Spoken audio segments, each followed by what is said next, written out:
This episode is brought to you by Amazon Prime.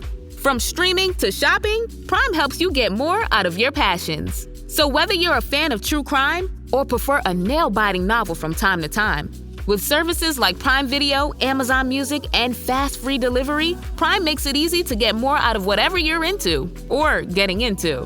Visit Amazon.com/Prime to learn more. This episode is brought to you by eBay. We all have that piece. The one that's so you've basically become known for it. And if you don't yet, fashionistas, you'll find it on eBay. That Miu Miu red leather bomber, the Custo Barcelona cowboy top, or that Patagonia fleece in the 2017 colorway. All these finds are all on eBay, along with millions of more main character pieces backed by authenticity guarantee. eBay is the place for pre-loved and vintage fashion. eBay, things people love.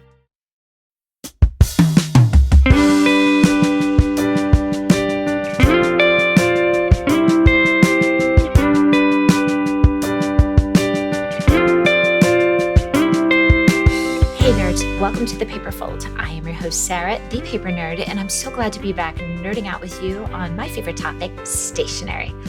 I know you all can't wait for today's guest, but first I need to thank my very special sponsor, Avanti Press, who is hosting this fall's Greeting Card Association Card Conference in their own backyard, Detroit, Michigan. One of the many beautiful things about Detroit is its history of innovation and resilience, even when the chips may be down. Yes, I'm talking about Motown.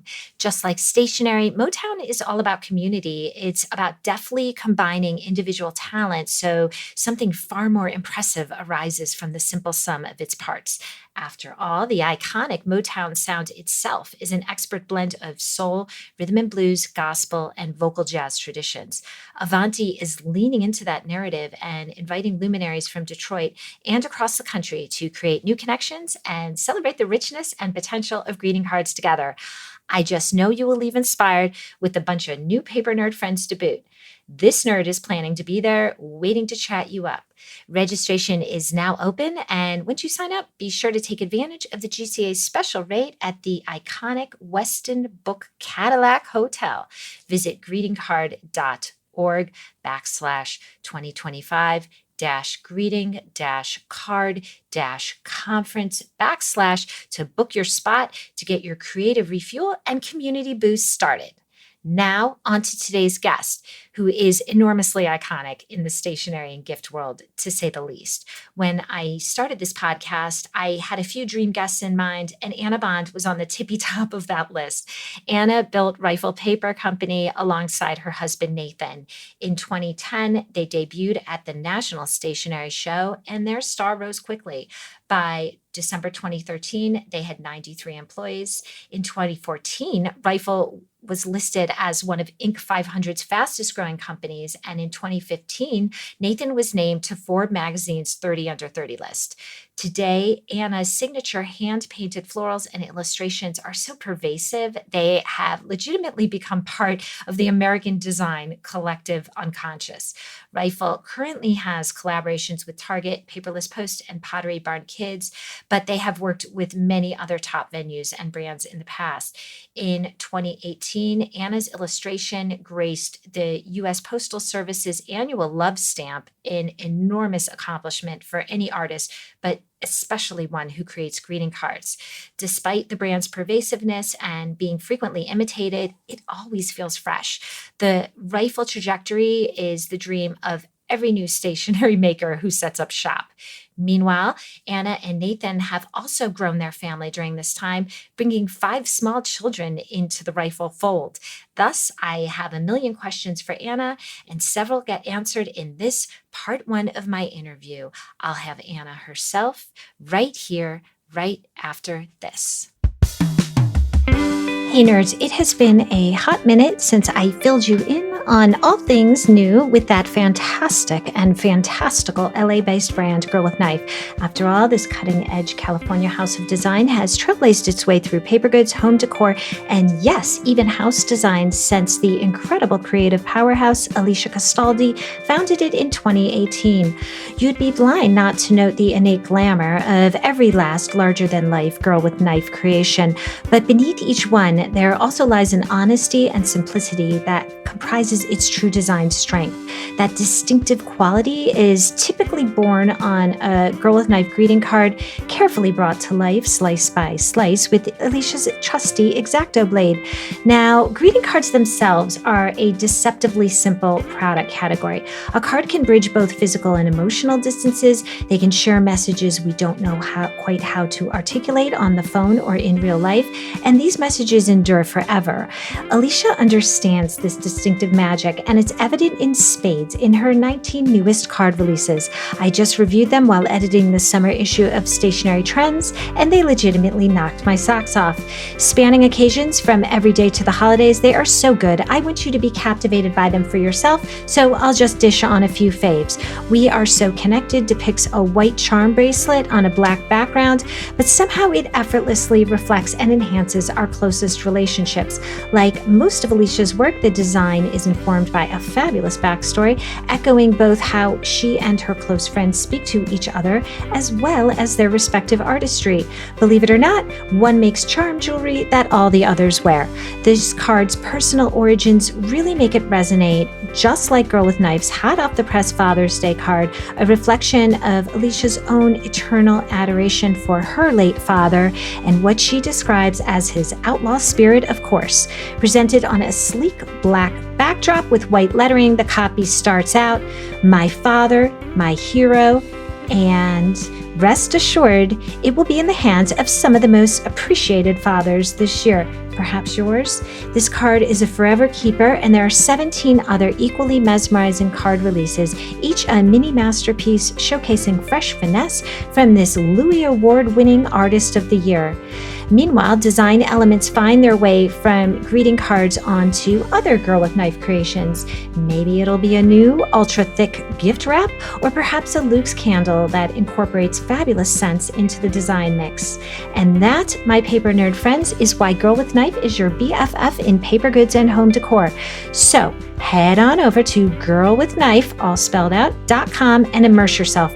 I just know your spirit will be elevated.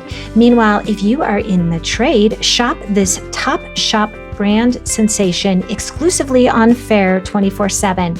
I guarantee your stationery, as well as your living and workspaces, will slay. Anna, welcome to the Paper Fold. Hi, so lovely to see you. It's so lovely to see you, and thank you so much for being here today. So when I saw you in Atlanta, you had mentioned that you had a trying few years with Rifle, but you are fortunately on the other side of it now, and you're now CEO. So congratulations. Thank you.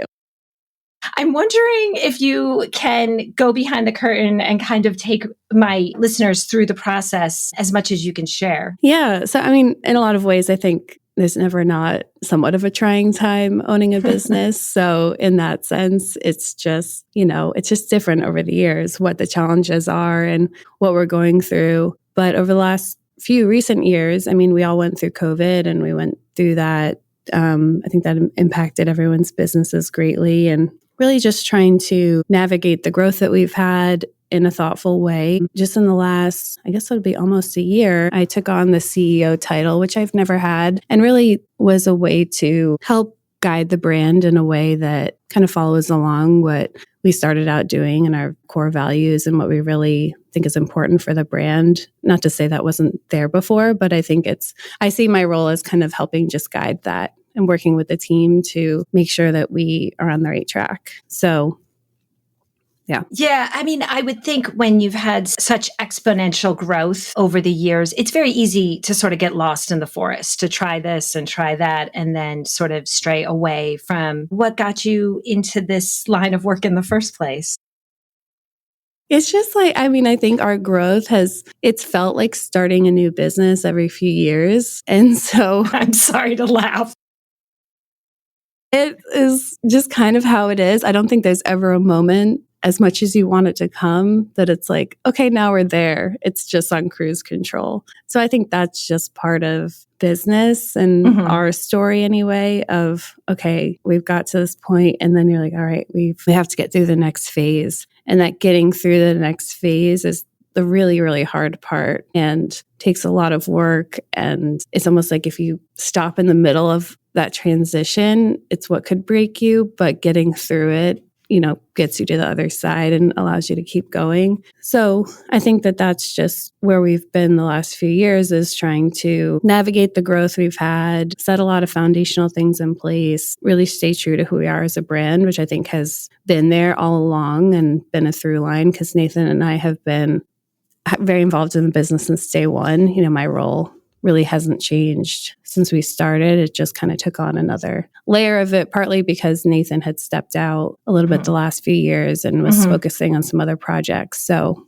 but yeah. Wow. I mean, that's a lot. But I definitely feel like when I look back to when I first started seeing you, like in 2009-ish, there is a certain, the brand has stayed the same. It's morphed so much, but the core is, still there, which is somewhat really remarkable considering how fast tastes change and, quickly things move, ideas and things move through our culture. Hey nerds, if you are still not familiar with Paper Baristas and its incredible founder, Christy Asper, time to change all that. Christy was my guest on episode 56 of this podcast and is also the founding sponsor and the inspiration for my Nerd Notes segment. Today, I'm thrilled to update you on what's new for this all-American house of paper that has been brewing paper goods to do good since 2019. I think what's most amazing to me about this eco-conscious fair trade brand is that it takes what would literally go in the trash and upcycles it to enjoy a gorgeous new life while keeping you on top of your stationery game. The biggest news I have to share today is that this all-American family-owned brand is a 4-time finalist in this year's Louis Awards. Like the Grammys for music or the Academy Awards for film, this program has been honoring the best cards in the card community for over 30 years.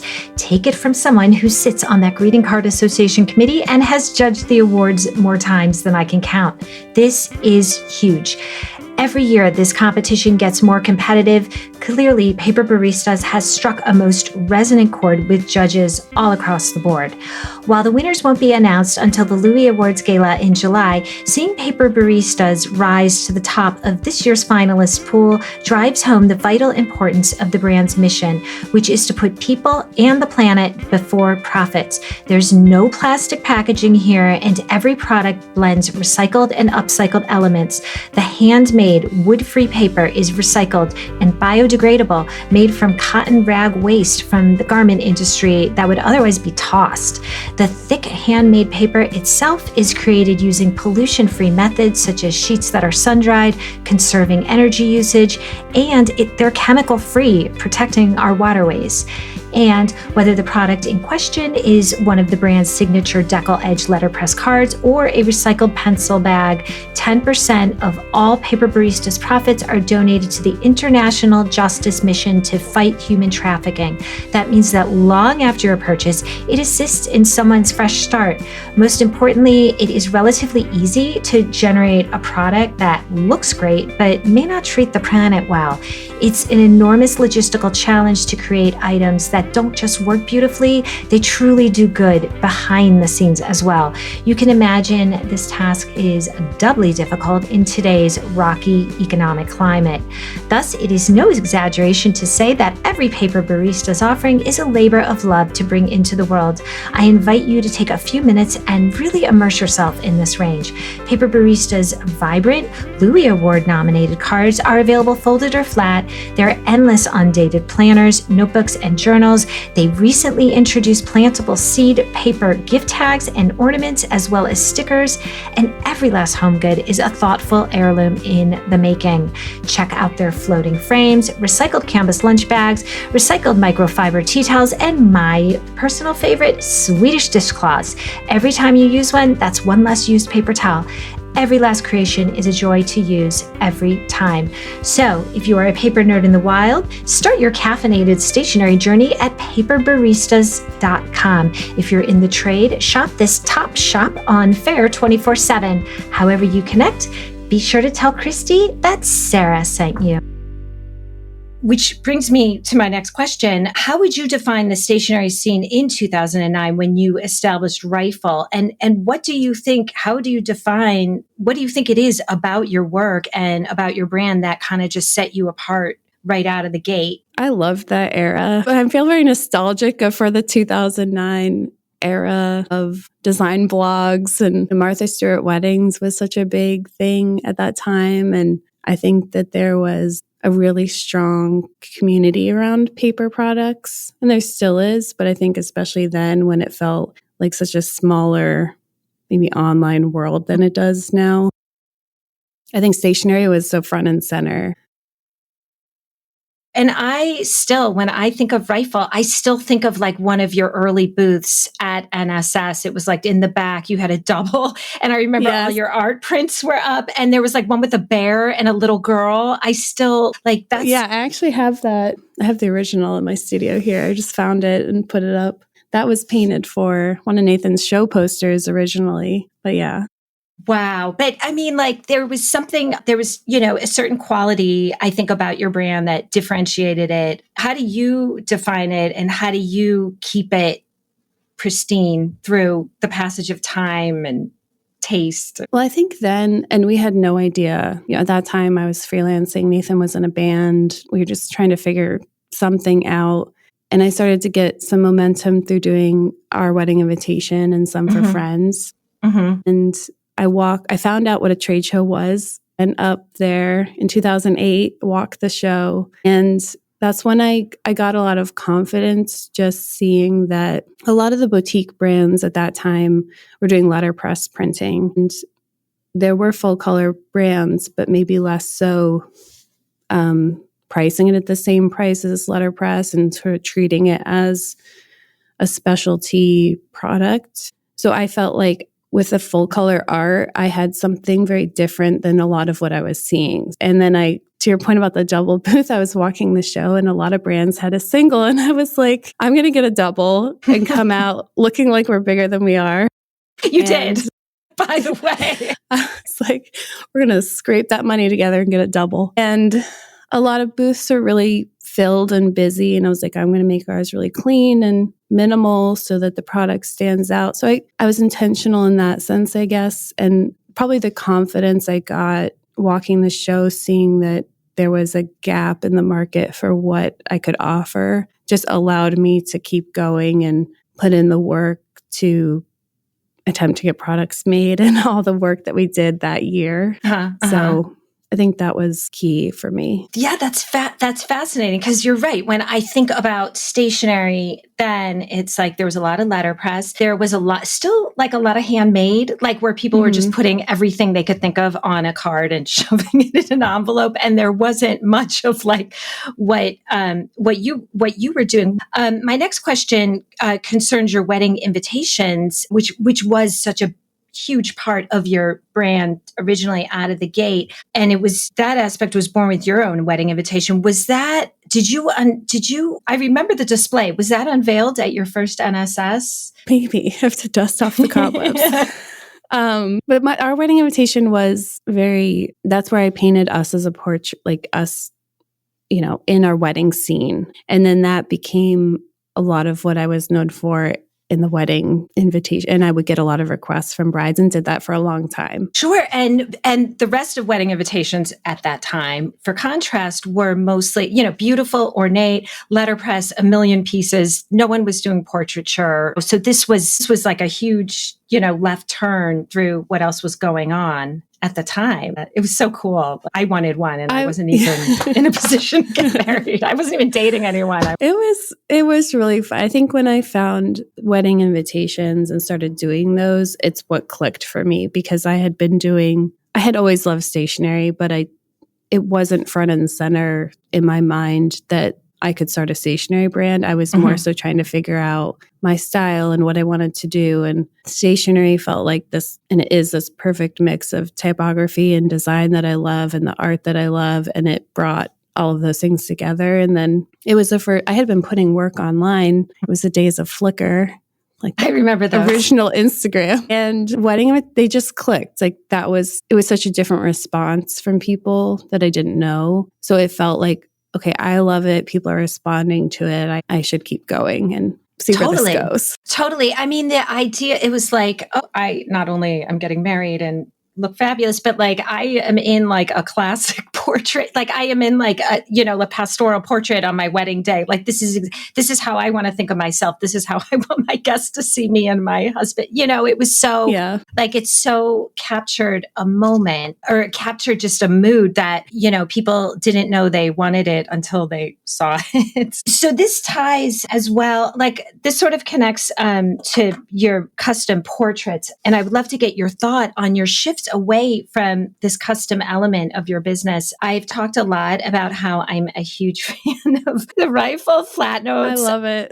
I love it. And I have to say, I have one big box left and I hoard that. And now I've started like hoarding them. Like if I think of using it, I'm like, do I really want to send this one or do I want to send another note? I can get you more. We save all the files for those. So I can get you more. Thank you. I know who to talk to. Okay, good. Oh, thank you. I so appreciate it. But, I'm a huge fan of them. I mean, do you have any plans to bring like the custom portraiture of this? Or I know you did business cards or even the wedding invitations.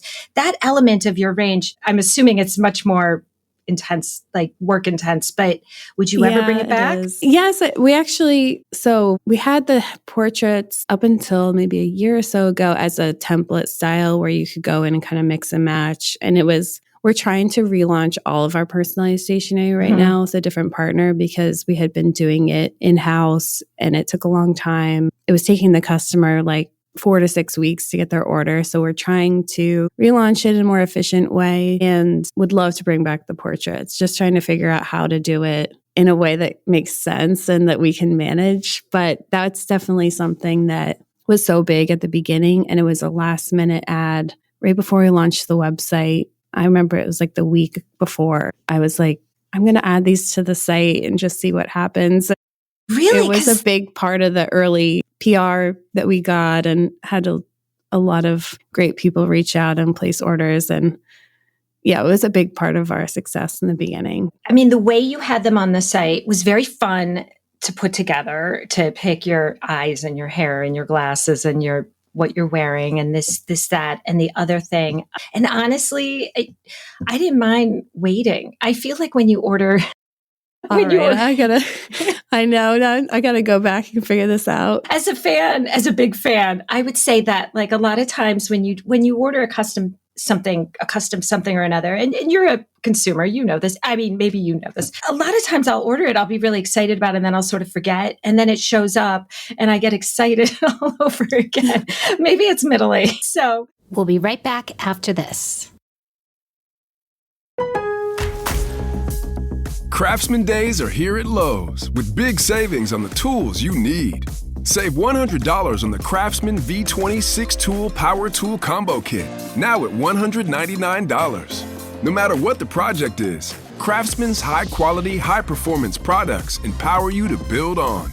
Stop by your nearest Lowe's store and check out the full line of Craftsman tools today. Valid through 6/18 while supplies last. Selection varies by location. And we're back. Anyway, I can't go any further without dedicating a question to Nathan. I know you mentioned now he's sort of moving into other projects, but I mean, from an outside perspective, this brand always seemed to be as balanced as a marriage should be, with you sort of focusing on the creative and Nathan more business oriented. And I think over the years, pretty much every small woman maker I know is really jealous. Like they would all like to have a Nathan. So you're CEO now. Clearly you're not painting all day. Can you speak to your partnership, your current kind of division of labor, and how that works? Yeah, I mean, we make a great team. That's why we married each other, I think. And we worked together a bit when we were dating too. You know, he was doing music and I was doing art for the band, and just like an element of working together was always there with us. And he's very creative. Mm-hmm. He's a musician. And so I think we both have a love for the creative side and the business side. And even though he did focus a lot more on the business, and he's a big part of being part of our growth, but also that we were very profitable from the beginning and making sure that our margins are really great and that we were doing it in a way that was smart. We also had nothing else to rely on. Like we didn't have any investment. So it's sort of like you had to make money to spend money. But we both came together for strategic decisions. And we both really, I think, if you asked him too, we really ran the business side of it together as well. And I think maybe people saw less of that than maybe they're seeing now where I've stepped into it. But I love all of it. I've always said, if only painted, I wouldn't be as happy. I really, really love the business side and seeing a product brought to life and how it's made and even how we're running our business and a strategic decision. So for me, that all feels very creative and I love every aspect of it.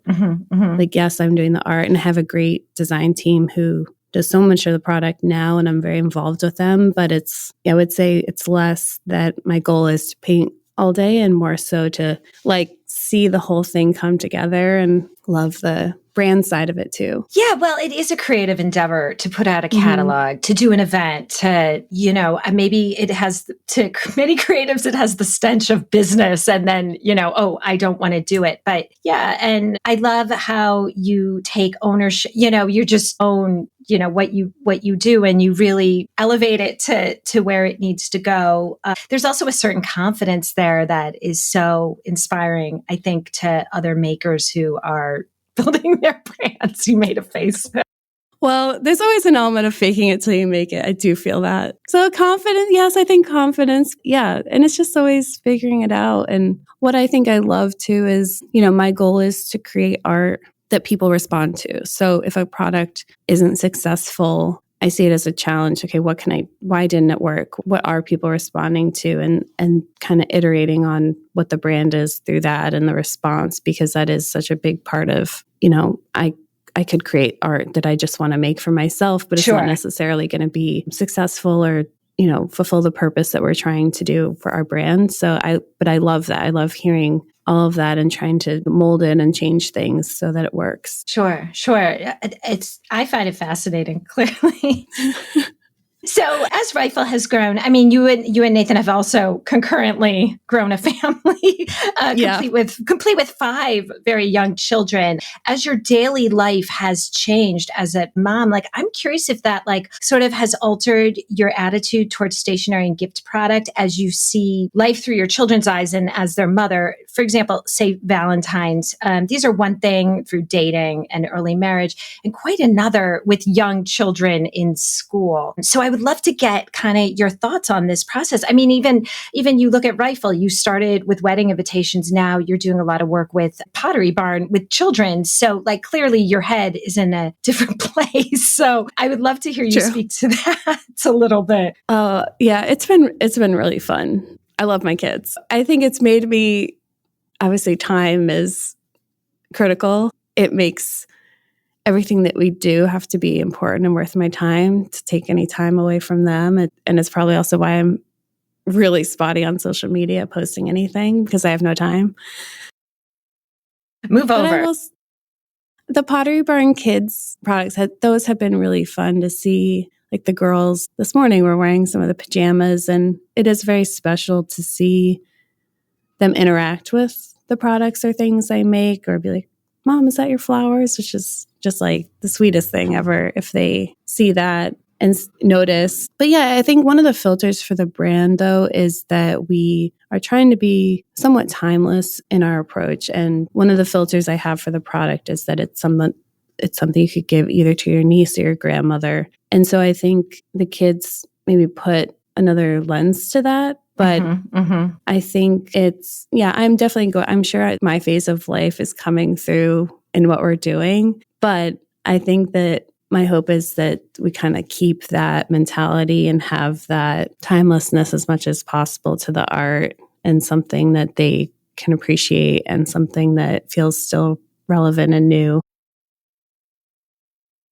Yeah, that's so interesting. I never would have expected you to say, when I envision it for a niece or a grandmother, I would have thought best friend or husband. And those are such interesting relationships compared to that, because like you have such like tight bonds. I don't know. It's very interesting. I think it's that like young and old, like sometimes we'll come up with a design that feels maybe a little too trend driven or something. And that to me pulls it a little bit out of that grandmother lens of, is she going to get this? Like, is this too, which is fine for the brand. But I think for us, it's trying to, even if it's the customer is not for them, they can gift it. It just, my goal is that it has an approachability to it, and that maybe it's never so young that it feels childish across the board. And it's never so, hopefully, like dated or stuffy, that it's not so like modern and on trend that it feels off-putting if you're not part of that. So I guess that's what I mean by like young and old and the approachability.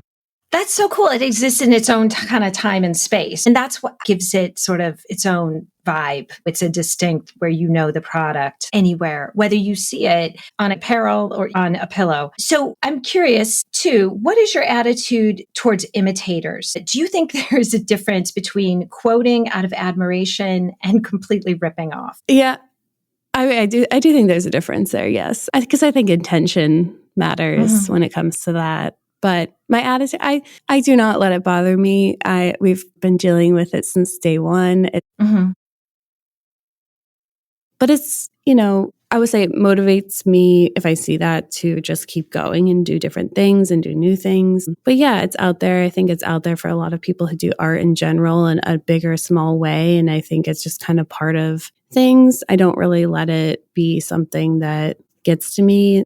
And a lot of times, like 90% of the times, even if it's a big company or whoever, I don't usually think it's intentional. I think it's they found it, or one time we had someone selling our art on a stock website. So people getting it from there didn't really know. And even with the bigger brands that we've come across, it's just kind of going through a chain of people and nobody really realizes. And usually they're the easier people to work with to resolve it. And it's fine. And I've never been one to want to air any of that public. We just sort of take care of it and do our thing and move on. And like I said, most people are very easy to come up with a solution for it, and kind of is what it is. But it sometimes are really cute. Like I bought a dress.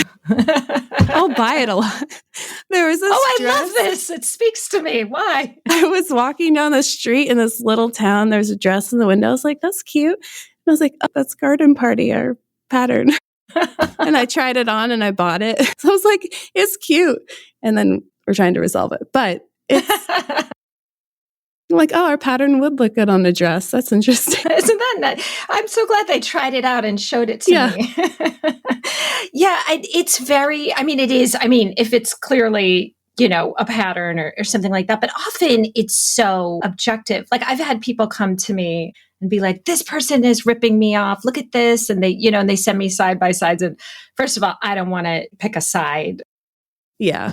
I would never pick a side, but it's just so objective. I know there's even been cases where people take stuff before a judge and the judge has to decide, like, did you rip off that menorah or what have you? It does turn into, I guess, if you let it, it can turn into a very distracting, sort of frustrating thing. I'm glad you don't let it distract you from your own creative process. Yeah, it's just, I think probably the ones that would bother me most is if, there's somebody really, and I've seen this with people with other brands, not even ours, just sort of take a whole concept and try to, which I think that's a tougher pill to swallow for me than, Walmart making something with our product. Right. Because I think, like I said, that feels a little more intentional. And when you're starting out, and like when I look back at show posters I did for Nathan, I can clearly see the artists that I was imitating in a way to try to find what felt like me. So I definitely think there's, not everything is, we're all taking inspiration from somewhere. Right. There's nothing new under the sun. But I think there's a difference. Yeah, that intention or sort of, it's very different, I think, than accidentally or being inspired in a way that's perfectly fine. But it just kind of is what it is. We've had a great lawyer since day one. That's good. And we're like, hey, John. But it's just, I think you just have to maintain it. And sometimes I'm like, I don't want to deal with it. But I think it is important for your brand to, when things really are an issue, to resolve it, because it can get out of control if you don't. Yes. So it's just, like I said, it's just sort of, we copyright. We're very good about submitting everything that we do for like official copyrights and taking care of something when we see it, and just kind of is what it is. Sure. I feel like when it's intentional, as you mentioned, like it feels like you're being robbed of, more like your art has been violated in some way. Yeah. I mean, I feel like definitely, as an artist, definitely. Yeah, it's like you took something that I thought and come up with your own idea. So but unintentional, like it happens. I agree. I'm glad that you differentiate between the two, and that also you've clearly come up with a system since day one where you can deal with it, but not get, knee deep in, any acrimony. And I'm sure it's easier now because I'm confident, I guess, in what we have as a brand. If you're smaller and starting out, I can see how it could be really detrimental, and it is really hard, and it's very personal.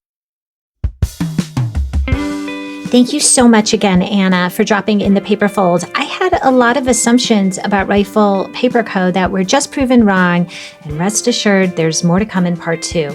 Finally, thank you for listening and for listening this far. Of course, feel free to give me a 5-star rating and review if you are so inclined. It will help new nerds find us. The Paper Nerd is proud to be a member of the Evergreen Podcast Network. To learn more about this dynamic, incredible community, please visit evergreenpodcast.com. Thank you so much, nerds. Please stay safe out there.